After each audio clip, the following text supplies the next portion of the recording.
Disorders of the retina and optic nerve. As we all know, the retina is a layer of cells lining the back wall of the eye, which sends the light and sends the signals into the brain, and we can see. That consists of 10 basic layers. First of all, pigment cells.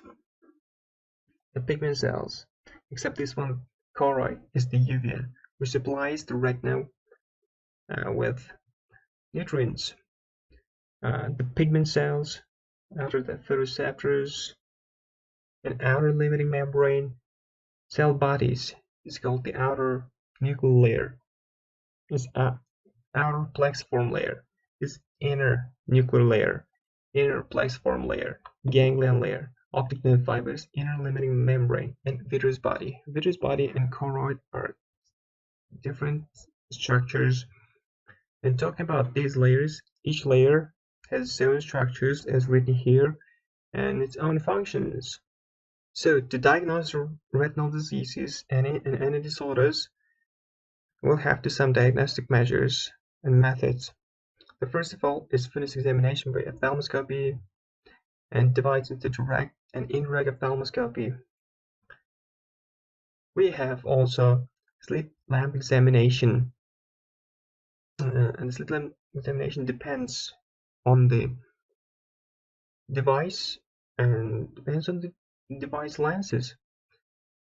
Digital fundus photography we've got, and fluorescein angiography, and also, except these ones, ultrasonography, these kind is also called, and a modern one, optical coherence tomography.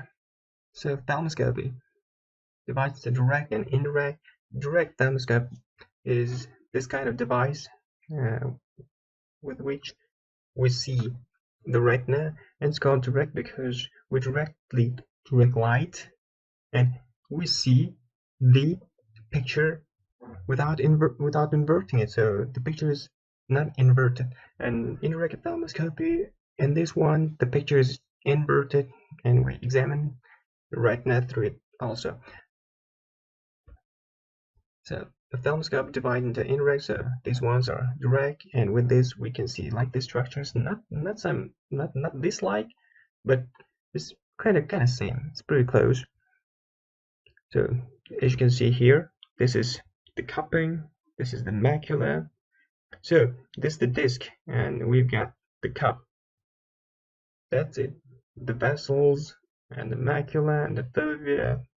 You can see almost everything. So indirect slit by microscopy.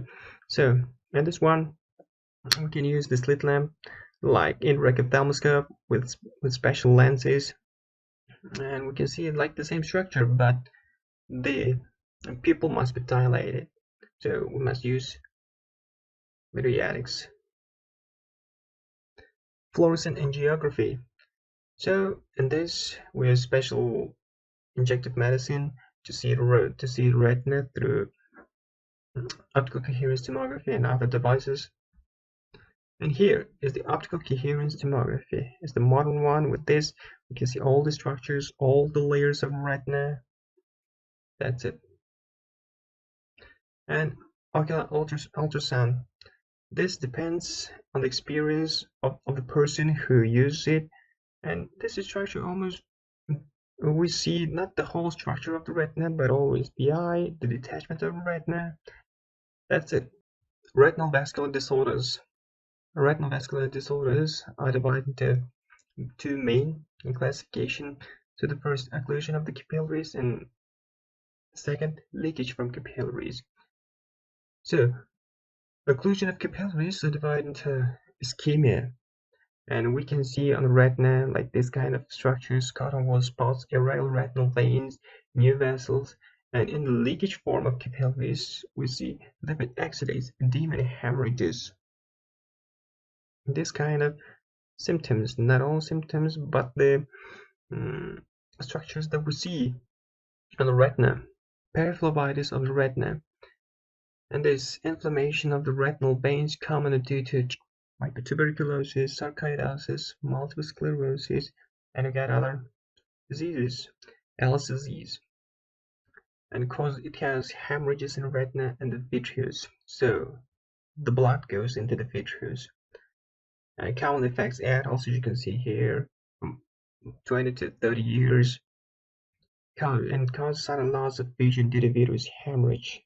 So, and the treatment control of the basic etiology that causes this disease, and we use photocoagulation after leakage to fixate the retina, and corticosteroids if we've got any kind of inflammation.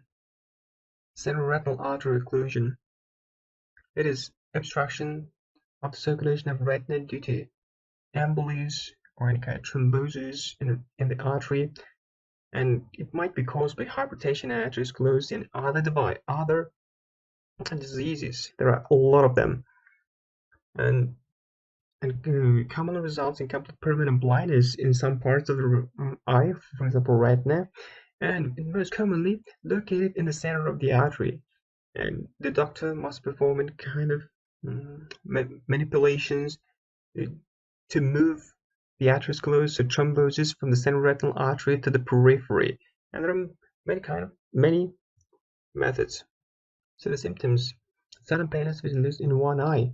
In other words, it's called acute vision loss without the occupation of any media or with clear media.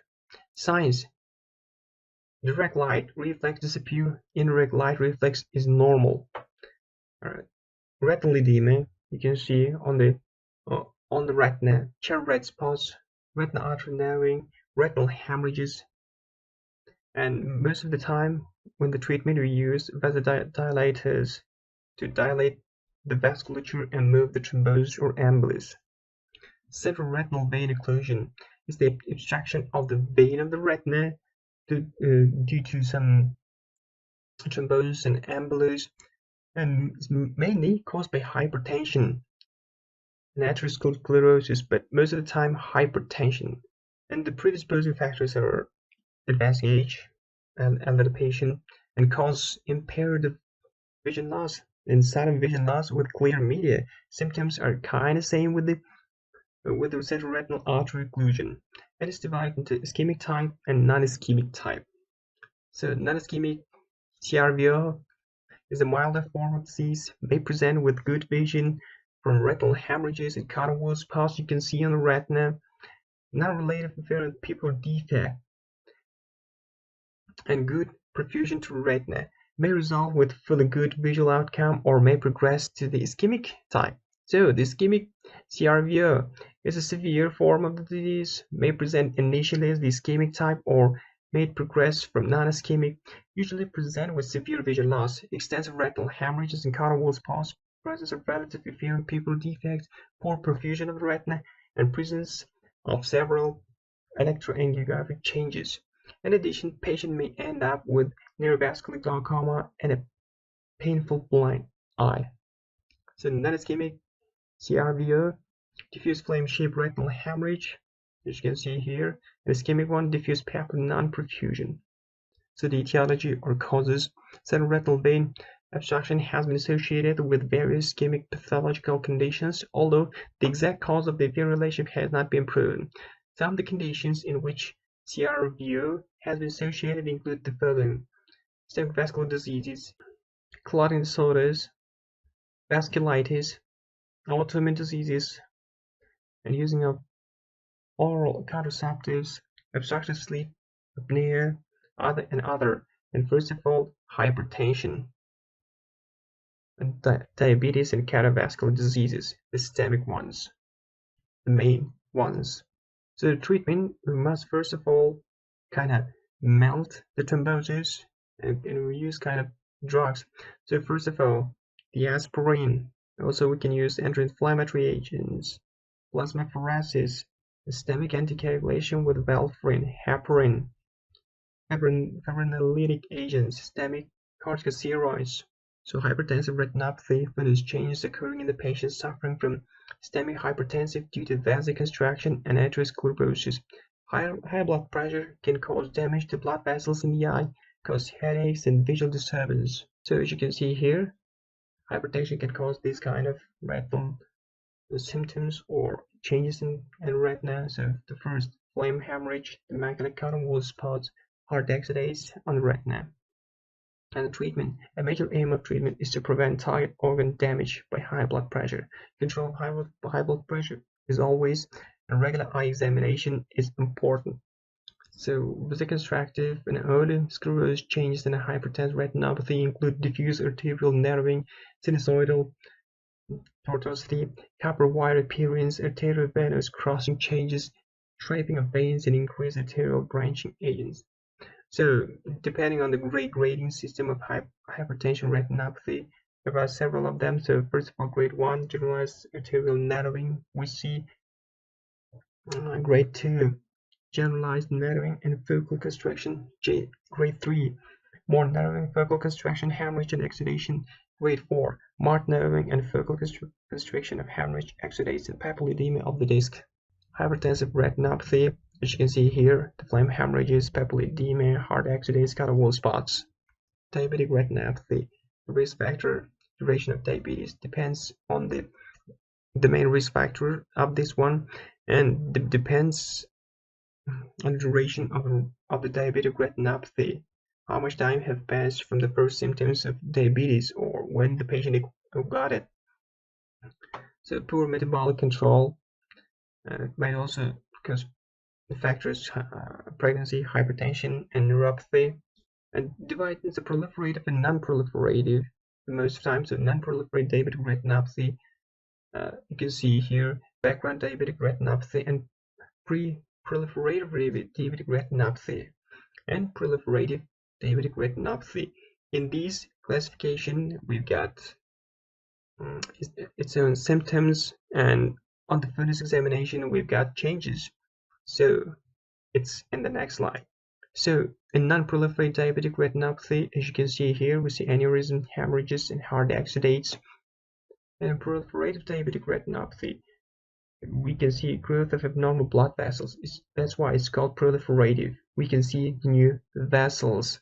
So as you can see here, the first, we can see microaneurysms, exudate, hemorrhages in non-proliferative, and by using special devices like Ophthalmoscope and slit lamp with lenses, we can see the fundus and several changes on the retina. So in proliferative, we see new proliferated vessels on the retina. It can be anywhere from deep in the retina, and it comes to anterior chamber. So, and also except this one, it causes a tearing of the vessels and vitreous hemorrhages, and also it can be fixated to the vitreous, and with traction might cause retinal detachment. So vessel occlusion and leakage might cause because of diabetic retinopathy, and due to neurovascularization, because the vessels are not big enough, it causes ischemia, and also due to ischemia, this ischemic tissue might cause neurovascularization. That's it. Microaneurysm, in other words, it's called the thinning of the walls of the vessels, and it might cause micro tearing and hemorrhages into the vitreous. So incidence of diabetic retinopathy related to duration of diabetes might worsen depending on the age of the disease, especially the diabetes itself. So if a patient has this disease for about 5 years, it might cause 50% diabetic retinopathy, and if it's 10 years, 50, and 15 years, 60, and 20 years, 70, and 30 years, 90% of the patients might have diabetic retinopathy. So retinopathy affects the circulatory system of the retina, causing damage of blood vessels, leakage of blood, fluid leakage, commonly causes blindness, a lot of vision, and causing darkening in the image, and might also cause the detachment. And here, as you can see, we've got the classification and what might cause. So the first of all, the patient from the starting stages, we do not see any kind of retinopathy. It's perfectly clear. For example, take the patient 1 year or 2 years with diabetes, and you cannot see anything except the changes in some vessels. They might be curved and might be kind of thin, but nothing. And up to proliferate diabetic retinopathy, it might be 5 years, 20 years, 30 years. It depends on the patient and how he takes the insulin. So background retinopathy, you can see here, you can see small dead red spots will appear on the retina due to tiny swellings of blood vessels. And proliferate retinopathy, the retina swells and leaks blood. Retinal small print may become particularly difficult, and after that, symptoms proliferate retinopathy. It is third stage of retinopathy, extensive neovascularization usually causing the sudden loss of vision. So as you can see here the normal vision and the vision with diabetic retinopathy. Patients always do not have this kind of scotomas, absolute positive scotomas, but sometimes some patients might have this kind of darkening scotomas, and not only scotomas but metamorphoses, because it might also cause changes and neovascularization on the macula. The background retinopathy does not require any kind of treatment but should have regular eye examinations. And in pre-proliferative retinopathy also does not require treatment. Laser treatment can be performed like an option from leakages. Laser So laser treatment cannot always restore the vision. It is to prevent from retinal tearing and complete blindness. And proliferative retinopathy, laser treatment is performed always, and drugs. It's called Avastin, which are used, anti-cancer drugs. Avastin, Lucentis, these kind of drugs, which are injected into the vitreous. So we get diabetic maculopathy, and this always involves the macula, the fovea, and macular edema, macular hemorrhages, and macular detachment is more serious.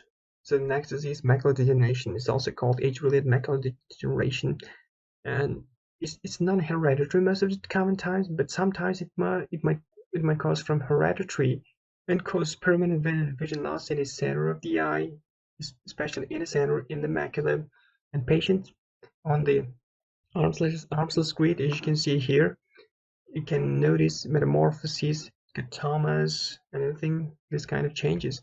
So a patient, age-related macular degeneration in the center with an absolute positive scotoma, and it might be differentiated with glaucoma. In glaucoma, some patients might have this kind of changes in retina. It's called eccentric. So age-related macular degeneration, as you can see here, is dry and wet form. And macular degeneration is the classification is divided into two forms: dry macular degeneration and wet form. Dry is also called non-exudative and wet is called exudative. So most common in elderly patients, which are divided who are over 50 years old, and end stage always blindness in the center. So not always it might be stopped, it depends on the patient himself. So non-exudative, dry, is always 90%, but if you have exudative, it's more severe because it might cause macular tearing and macular detachment. And for exudative, we use endovascular endothelial growth factor or Avastin, as I mentioned before, and photodynamic therapy and laser treatment. So retinal detachment is also the separation of sensory retina from the pigment epithelium. It's called retinal detachment. Types primary or simple separation of the retina in the form of hole or tear. This all allows the vitreous to raise retina from its normal position. And we got the secondary due to pathology and accumulation of fluid to push retina from the normal position. And the treatment, laser treatment, most of the time, and we perform some kind of surgery to fixate retina on its place. The pigment retinal dystrophy is a hereditary disease, which means it passes down through generations and causes generation of rods and cones in childhood, causing night blindness as well as complete blindness. So retinoblastoma is rapid developing carcinoma which develops in the cells of retina. It's commonly congenital tumor of retina occurring in childhood from 2 to 4 years. It might be in babies and infants. Approximately 1 in 20,000 births Children of the same family usually affect due to BRCA gene involvement. Many children have unilateral retinoblastoma, which has an excellent prognosis. The prognosis for bilateral involvement depends on the size and location of the tumor. As you can see here, this retinoblastoma in the picture. The treatment, laser therapy, and laser is used to vaporize the tumor. Thermotherapy, the supposed use here to destroy the cancer cells, may be combined with chemotherapy and radiotherapy. And of course, the chemotherapy is used for anti-cancer drugs to destroy cancer cells. Disorders of optic nerve. As you can see here, we've got the normal optic disc, the cupping, the vessels, they're okay. Optic neuritis. Definition: the inflammation of the optic nerves impaired nerve condition, and it might be secondary to demyelination, infection of autoimmune pathology. And here is the optic nerve and optic disc. And optic neuritis is always the inflammation of the optic nerve which causes the changes on the optic disc and retina. Classification is divided into papillitis, retrobulbar neuritis, acute chronic ones, neuroretinitis, and perineuritis. Here is the optic nerve and optic disc and lamina cribrosa.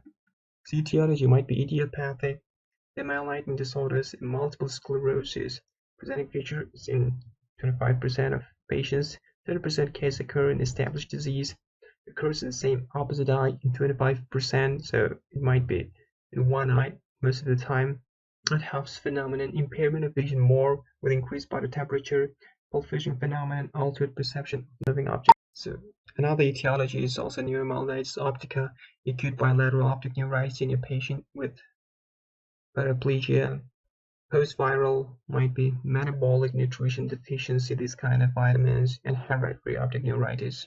Also, toxic amblyopia, chloroquine, tobacco usage, ischemic giant cell arteritis, Takayasu disease, granulomatous inflammation, sarcoidosis. So symptoms, occur sudden vision loss. So it might be vision loss, usually maximum by the end of second week, improves by from first to the fourth week. It might also cause discomfort, pain behind the eyeball when moved superiorly. Signs: visual acuity usually decreases, as you can see here, in the feet, 6/60 or less. Logotenderness, pupil reaction, sluggish, ill-stained, rapid, impaired color vision, hue blindness, impaired contrast sensitivity, delayed dark adaptation, and visual field constriction, and might be scotomas, paracentral, central, peripheral. Ophthalmoscopic findings: you can find optic neuritis, mostly in children, encouraged edema of optic disc with obliteration of optic cup, small hemorrhages on disc, and retrobulbar neuritis, mostly in adults, and neuroretinitis, optic neuritis, macular star. As you can see here, macular star. Differential diagnosis must always be with papilledema, pseudopapillitis, hypermetropia, myelinated nerve fibers, optic nerve head drusen, blurred margin disc, not significantly elevated, not vascular change, stationary, and optic nerve head drusen. So in diagnosis investigation, we always use MRI, demyelinating vision, as you can see here, and VAP, reduce amplitude and delay transmission time. So the course and prognosis: recovery takes about from 4 to 6 weeks, 90% recovered and normal. No correlation between initial vision loss and visual final outcome. 10% secondary or post-neuritic optic atrophy might cause a better outcome in young later cases. Of course, in treatment we use anti-infective or any kind of germ therapy, antibacterial, antibiotics, it might be antiviral, antifungal, intravenous methyl prednisolone, 20 mg/kg per day. That's it. Dexamethasone is one of the corticosteroids and supportive therapy. Papilledema definition: bilateral non-inflammatory passive swelling of optic disc due to raised intraocular pressure, doesn't develop an optic nerve, is atrophic. So the etiology of disc edema, these are papillitis, neuroretinitis, anterior ischemic optic neuropathy, optic nerve, glioma, meningioma, central retinal vein occlusion. Etiopathogenesis, elevated intraocular pressure due to any case. Prelaminar optic nerve is affected by changes in the tissue pressure, intraocular pressure, increased CSF pressure is increased tissue pressure, hemorrhaging, exoplasmic flow. This further increased pressure on prelaminar capillaries and small veins, causing vasodilation and tautology. Venous drainage compromise, further increased congestion. General symptoms: headache, made worse by coughing or straining, vomiting, vocal neurologic deficient, with or without change in the level of consciousness. Ocular symptoms may be normal until late stage. In 25% patients, visual symptoms occur only severe advanced papilledema. Pivotal reactions are normal until secondary atrophy sets in. Early symptoms are blurred of nasal superior and inferior margins of the disc, and disc hyperemia, dilated capillaries, spontaneous venous pulsation absent, splinter hemorrhages adjust of the disc margin, and normal optic cup is preserved. As you can see here, the normal optic disc and the papilledema. The normal optic disc, we can see the clear edges, the optic disc itself, and here the margins are not. So established papilledema, as you can see here, the patterns found margins and the streak and obliterated flame-shaped hemorrhages kind of was spots, you can see. The flame-shaped hemorrhages kind of was spots, you can see venous engorgement, papilledema, patterns, lines, radial lines, escalated form of optic disc, macular star. So with progression in chronic papilledema, central cup remains obliterated, hemorrhagic and exudative components resolve gradually, and champagne cork appearance. So atrophic papilledema, retinal vessels attenuated with perivascular sheathing, the white color due to reactive glioids, leads to secondary optic atrophy. So visual fields are no changes in established form, enlarged behind spot, and chronic peripheral constriction of a visual field with nerve fiber spinal defect, and finally total loss of vision field. As you can see here on the footage photo and optical coherence tomography, these are the changes: the white or blind optic disc, and the color of the retina is not in the normal eye.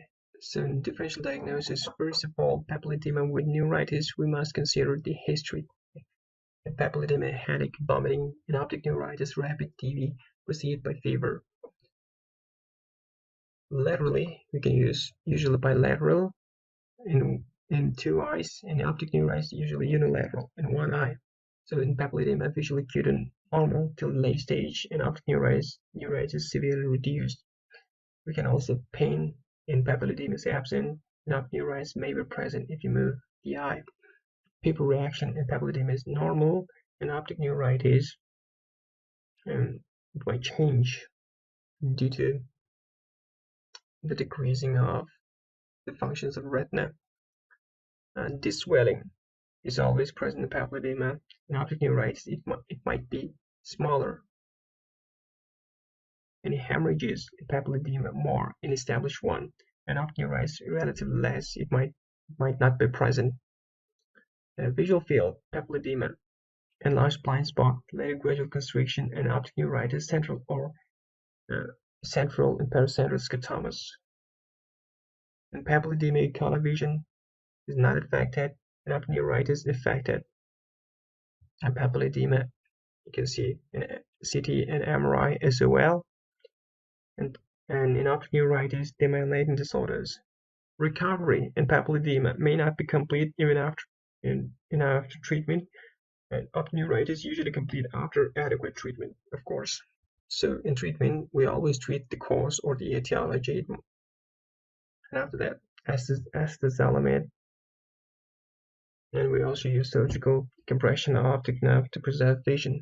So optic atrophy, degeneration of optic nerve fibers with loss of their myelin sheath, characterized with bipala of the optic disc due to loss of vascularity owing to obliteration of disc capillaries.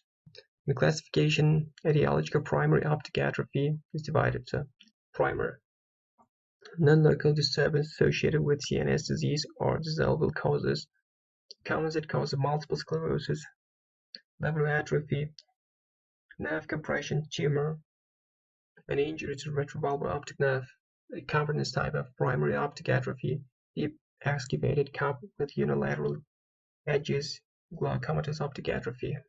Etiological classification: secondary optic atrophy preceded by swelling of optic disc, papilledema, optic neuritis, neuroretinitis. Consecutive optic atrophy follows extensive disease of retinal retinitis pigmentosa, long-standing retinal detachment. Anatomic classification: Sanning, maybe lesion in retina, terminates the lateral enucleate body, for example, RP and CRVO. Descending, decrease involving optic nerve fibers anterior to LGB, terminate an optic disc, for example, chiasmal compression. Symptoms: gradual, rapid loss of central peripheral vision, impairment of color vision. Signs: visual acuity impaired in proportion to death of optic nerve fibers, rapid and unilateral optic atrophy, ultimately pupil dilated and immobile. Primary optic disc atrophy, ophthalmoscopy, as you can see here. Primary optic disc in primary optic disc atrophy, we can see a pale disc classified proper with white in color, margin sharply defined, minimal atrophy cupping, blood vessels attenuated with marked reduction of small blood vessels in AGI. Secondary optic atrophy. In ophthalmoscopy, we can see a pale disc with dry gray color, blurred margins, physiological cup is full, laminar cribrosa obscured, narrowing of blood vessels with sheeting, gloss over disc surface extending towards peripheral retina. So in differential diagnosis, we always differentiate with primary and secondary. So the appearance in primary is chalky white, and secondary dirty white, dirty gray or white might be. Margin sharply defined, and secondary blurred. Cup is deep, and secondary obliterated. Laminar dots visible, not visible. Glial proliferation is absent, and secondary marked. And primary vessels not sheeting, and secondary sheathing. Primary. Previous disc edema is absent and secondary present. Primary optic atrophy, secondary optic atrophy. Consecutive optic atrophy. On the disc, you can notice yellowish wax apelli of the disc, margins less sharply denied, marked narrowing and obliteration of retinal blood vessels. So optic disc atrophy, you can see the primary, consecutive, post-neuritic, and ischemic. Investigation and diagnosis. So visual field and optic atrophy. You can see central vision is depressed with concentric constriction of the visual field. We might also see hereditary optic atrophy, autosomal recessive dominant, line libris hereditary optic atrophy. The treatment. We always treat the cause, and gene therapy is emerging, and community-based rehabilitation is bilateral case. Prognosis is poor. Vision. Thank you for your attention.